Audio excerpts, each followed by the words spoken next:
Salam hər kəsə, kanalıma xoş gəlmisiniz. Bugün sizinlə yeni bir bölməyə, atmosfer bölməsinə başlayırıq və bu videoda sizə atmosferin tərkibi, quruluşu və əhəmiyyəti haqqında danışacağım. Elə isə başlayaq. Əvvəlcə görək bu atmosfer nə deməkdir? Atmosfer, atmos hava, sfera isə təbəqə deməkdir. Yəni yerin hava təbəqəsini öyrənirik burada. Atmosfer yeri əhatə eləyir və onunla birlikdə fırlanır. Baxın, atmosfer yerlə birlikdə fırlandığına görə biz yerin fırlanmasını hiss etmirik. Çünki biz atmosferin tərkibindəyik. Bunu sadə üsulla belə izah etmək olar. Məsələn, düşünün ki, müəyyən sürətlə hərəkət edən avtobusun içərisindəsiniz. Və avtobusla birlikdə siz də gedirsiniz də, düzdür, onun daxilindəsiniz də, tərkibindəsiniz. Avtobusun içərisində hoppansanız yenə eyni yerə düşəcəksiniz də, düzdürmü? Niyə? Çünki siz də avtobusla birlikdə hərəkət edirsiniz. Eyni ilə, indi avtobus sözünün yerinə atmosfer sözünü qoyun. Eyni ilə atmosfer yerlə birlikdə fırlanır, hərəkət edir və biz də atmosferin tərkibində onunla birlikdə hərəkət edirik əslində. Sadəcə biz bunu hiss etmirik. Daha sonra atmosfer eyni zamanda yerdə səsin yayılmasına şərait yaradır.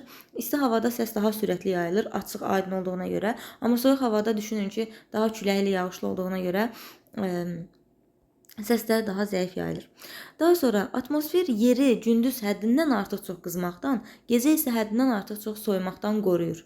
Yəni, əgər atmosfer olmasaydı, yer gündüzlər həddindən çox isti olardı, yəni müsbət 200 dərəcə Selsidən daha isti olardı.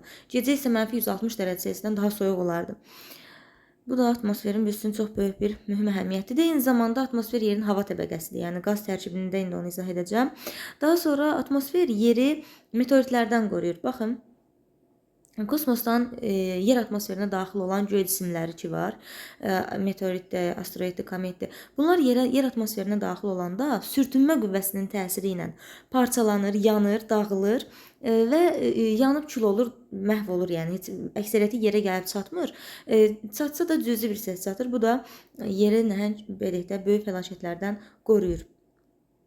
Kosmos eyni zamanda bu atmosfer kosmosdan gələn öldürücü şüalardan da yeri qoruyur. Hansı ki biz sizə izah edəcəyik onu atmosferin quruluşunda. Ozon təbəqəsi var, ionosfer təbəqəsi var. Yeri öldürücü şüalardan qoruyur. Onu atmosferin quruluşunda izah edəcəm.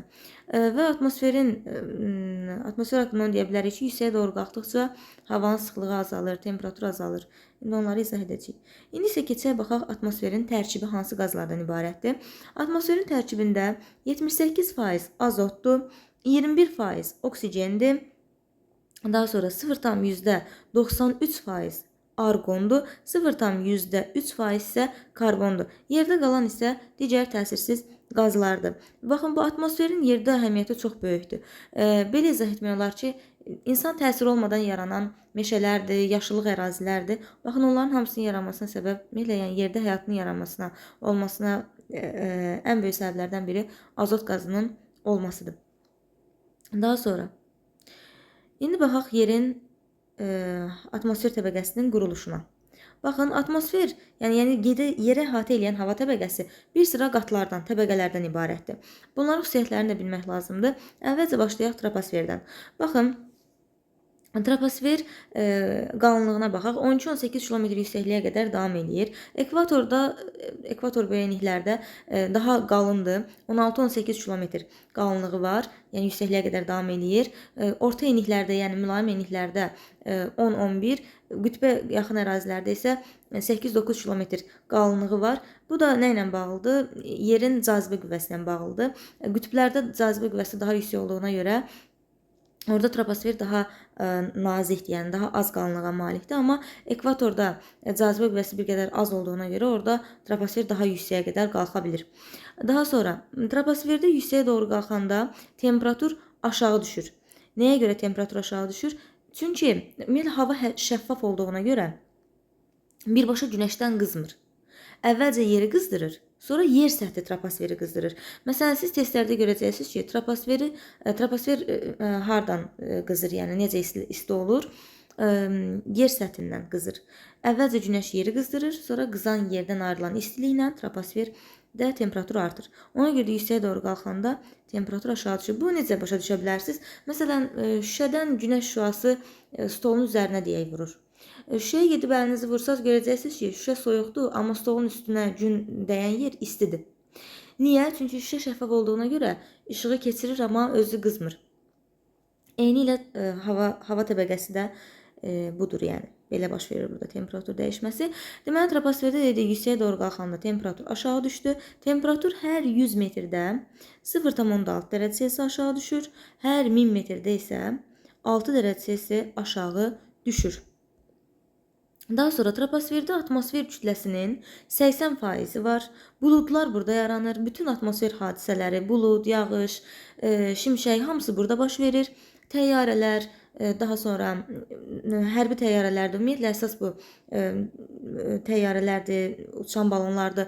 Hamısı troposferdə uçur. Və dedik ki, deməli, bizə əhatə edən əsas elə təbəqə də troposfer təbəqəsidir. Daha sonra troposferdən çıxırıq yuxarıya. Stratosfer təbəqəsi gəlir. Stratosferdə nə var? Ən əsas məsələ.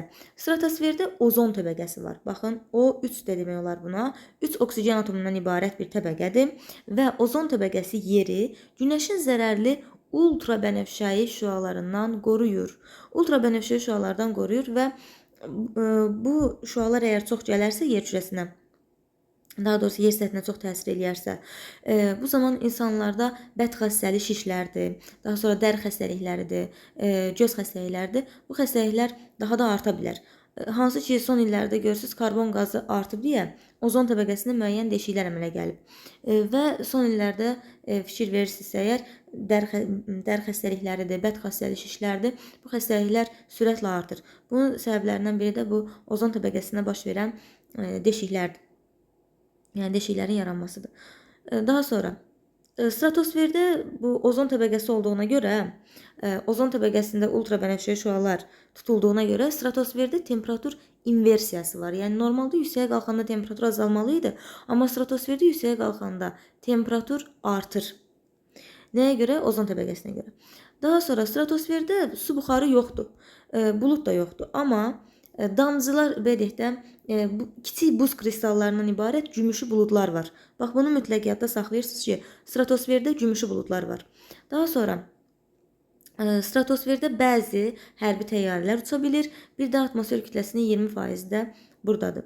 Daha sonra gəlirik mezosfer. Mezosfer, bir də onu qeyd eləyək ki, stratosfer 18 kilometrdən 50-55 kilometrə qədər davam elədi və stratosferin hardasa bəzi mənbələrdə yazılır ki, 15-30 kilometr yüksəklikdədir ozon təbəqəsi. Bəzilərində isə yazılır, məsələn, 15-25 kilometrdir. Bu hardasa 15-30 kilometr aralığında ozon təbəqəsi yerləşir. Mezosferdə isə yenidən 50-55 kilometrdən 80 kilometrə qədər davam eləyir və yenidən temperatur aşağı düşür. Sonra deməli, gəlir termosfer. Adına baxın, termos.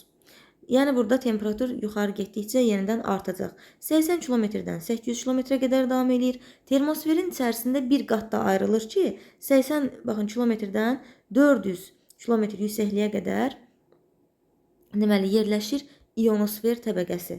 Və bu ionosfer təbəqəsinin əhəmiyyəti nədir? Ionosfer yeri günəşin zərərli rentgen şüalarından qoruyur. Deməli, termosferdə temperatur dediyi yenə temperatur inversiyası var. Yüksəyə doğru qalxanda yenə temperatur artır. Nəyə görə artır? Çünki burada deməli ionosfer təbəqəsi var və o yeri günəşin zərərli rentgen şüalarından qoruyur. Yəni rentgen şüalarını tutur. Bir də onu qeyd etmək lazımdır ki, bu termosfer təbəqəsində baxın, aurora deyilən gözəl bir mənzərə yaranır. Yəni qütb parıltıları da burada yaranır. Daha sonra isə gəlir eksosfer təbəqəsi, hansı ki 800 kilometrdən 3000 kilometrə qədər davam eləyir və atmosferin ən qalın təbəqəsidir.